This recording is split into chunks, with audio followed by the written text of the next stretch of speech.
Alors bonjour, parler du gluten, c'est un petit peu sélectif. En fait, ce dont nous devons parler, ce sont des céréales. Les céréales ne sont pas faites pour l'homme, c'est fait pour les gallinacés. Ça, c'est un point qui est essentiel, c'est-à-dire que nous ne sommes pas prévus pour en manger. Nous sommes prévus pour en manger accidentellement, les avaler et les crotter plus loin, comme la plupart des mammifères qui broutent l'herbe autour des épis de blé. Mais voilà. C'est quand même une des alimentations qui a permis à l'homme de se propager et de croître. Qu'est-ce qu'il faut faire? Alors, beaucoup de personnes disent que c'est pratiquement impossible de se séparer du gluten. Si, c'est pas très compliqué. Lorsque vous allez chez des amis, vous mangez de la salade. Lorsque vous allez au restaurant, vous commandez des choses qui sont crues, principalement. À la rigueur, vous prenez 2 fois une entrée, mais ce n'est pas obligé de prendre du pain et puis de saucer et puis de manger cuit et tout ça. Donc aujourd'hui, c'est essentiel de bien comprendre que si nous voulons résister à toute cette pandémie qu'est le Covid, il faut être sain. Alors je vous le répète, qu'est-ce qui se passe? Admettons, vous lancez des petits pois pour les semer dans une prairie avec déjà beaucoup d'herbe. Qu'est-ce qui va se passer?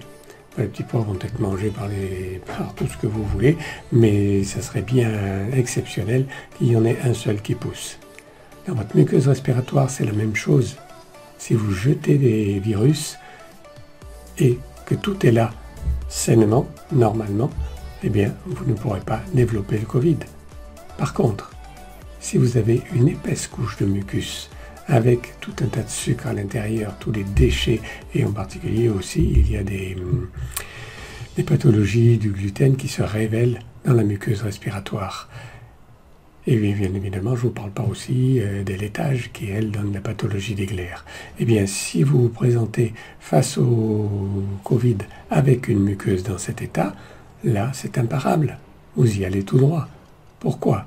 Parce que vous jetez les virus sur tout un sol préparé, sur tout un endroit où vous avez mis des engrais, vous avez mis tout ce qu'il faut pour que ça pousse bien.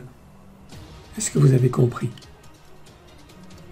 C'est absolument important. Alors si je parle de ça, c'est parce que notre président vient de rendre la vaccination pratiquement obligatoire. Bon, là, ce sont tous les gens qui vivent hors sol qui disent que c'est obligatoire, parce que, évidemment, toutes les personnes sensibles ou hypersensibles savent bien qu'elles vivent déjà en dehors de toutes les autres personnes. Elles ne peuvent plus aller au restaurant, ne peuvent plus faire beaucoup de choses. Et c'est pour ces personnes-là que je parle aujourd'hui.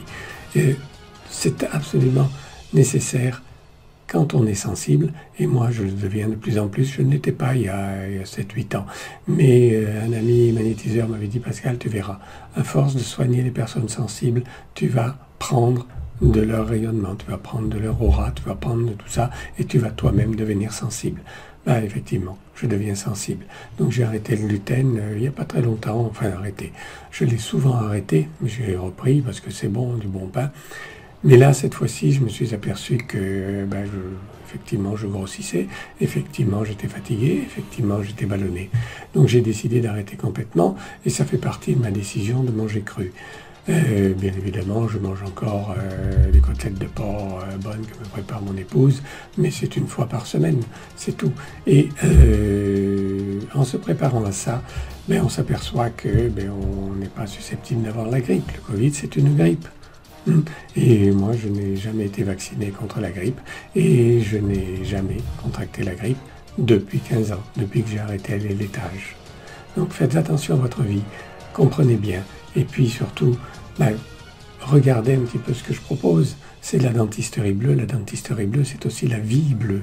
La vie bleue, c'est celle de tous les possibles, c'est celle où vous êtes, vous correspondez à ce que la nature, j'allais dire Dieu, mais c'est aussi la nature, Dieu, a voulu de nous. Bien évidemment, les épreuves nous font progresser, mais il ne faut pas être stupide non plus, il ne faut pas les chercher. Voilà. Donc protégez-vous, je ne vous dis pas de ne pas vous faire vacciner, ça je ne sais pas, ça fait partie de ce que vous décidez vous, mais au moins mettez-vous en situation de ne jamais être atteint par des bactéries ou des virus. Il y a toujours des accidents, mais ce sont des proportions très très faibles. Et les gens qui sont atteints, vous voyez bien que ce sont les personnes des EHPAD que l'on gave de yaourt. Allez, je vous en ai assez dit. Voilà, faites votre sentiment et surtout répondez si vous voulez, mettez des commentaires, parlez de votre propre cas. Si vous n'entrez pas dans la vie bleue, elle se chargera de vous détruire. À bientôt.